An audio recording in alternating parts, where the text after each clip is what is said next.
Yo, what's up mga guys? So for today's video na po mga guys, ako lang tayong i-share ni no kining nagtrending bag-ong laganan or tourist spot diri sa Nabunturan. Kining Latonyos Lakeview nga located diri sa Barangay Magsaysay, Nabunturan, Davao de Oro. So sa mga nangita diha og perfect place para mag-relax, magtambay-tambay, mag-chill-chill, o di ka para magbanding-banding kauban imuhang pamilya. Kining lugar perfect para sa inyo ha. Og syempre as usual naka-work mode ay may ani nga time no og naka-decide mi ni Inday Berlay nga muhapit sa dami kadali sa Latonyos. Og mao din ni ang dating nga agianan guys no padulong og Latonyos, but sad to say gi-close na ni siya karon. Nya basig matingala mo no nganong diri mi nangagi kay April 28 pa man gud mi nang laag diri So April 28 pa gyud ning videohan no, wala lang gyud na edit dayon nako kay nagpusot-pusot ang mga lakaw. Na busy gamay ang laagan. So to this gikan paglaag na mo no nagpost ang Latonyos nga gi-close na daw ang dalan kay naay issue or nagka-conflict sila sa agianan. Pero don't worry guys kay na sila bagong agianan karon. Og luckily mas duol siya kay nasa mga 5 to 7 minutes ra nga baktas. Kay og diri man gud moagi diri sa dating agianan nasa mga around 10 to 15 minutes. So medyo layo-layo gud siya no. Sa mga mangutana kung asa na dapit ilahang bagong agianan, mao din ang bagong gihatag nga map sa Tag-iya day no. Kanang green mao na among giagian karon, mao na ang dating nga agianan. Og kanang yellow mao na ang bagong nga agianan nila karon. At bang ra kayo og Magsaysay National High School. Basta kay og gikan mo og sentro Nabunturan, pag-abot niyo sa Magsaysay National High School, at bang ana sa may left side makita niyo ning Oberio Rosel Store. Diya sa kilid ana naay gamay nga agianan pasulod. Baktas mo pasulod, ibilin na gyud ninyo inyong mga sakyanan, inyong mga service. Ug sa mga manglaag diri aday no na day entrance fee nga 30 pesos. Dito na siya no taman 4:30 sa hapon. O pwede ra pud kay mo mag-staycation day no. For only 4,000 man yata to, dili ko sure, basta kay exclusive man ninyo ang A-house o with access na siya sa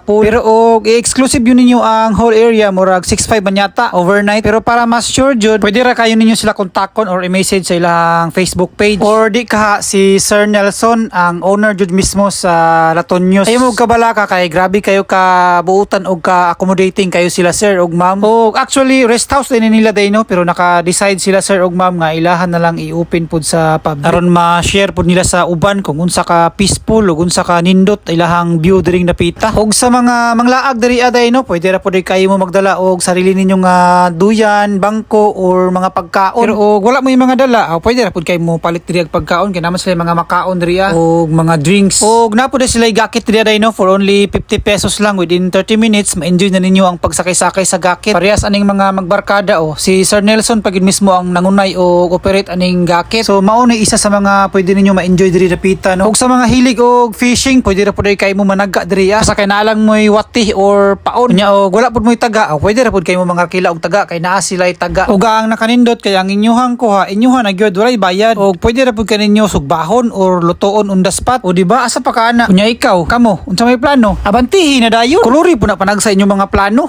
Betay katora siguro. Salamat, amping pirme o God bless.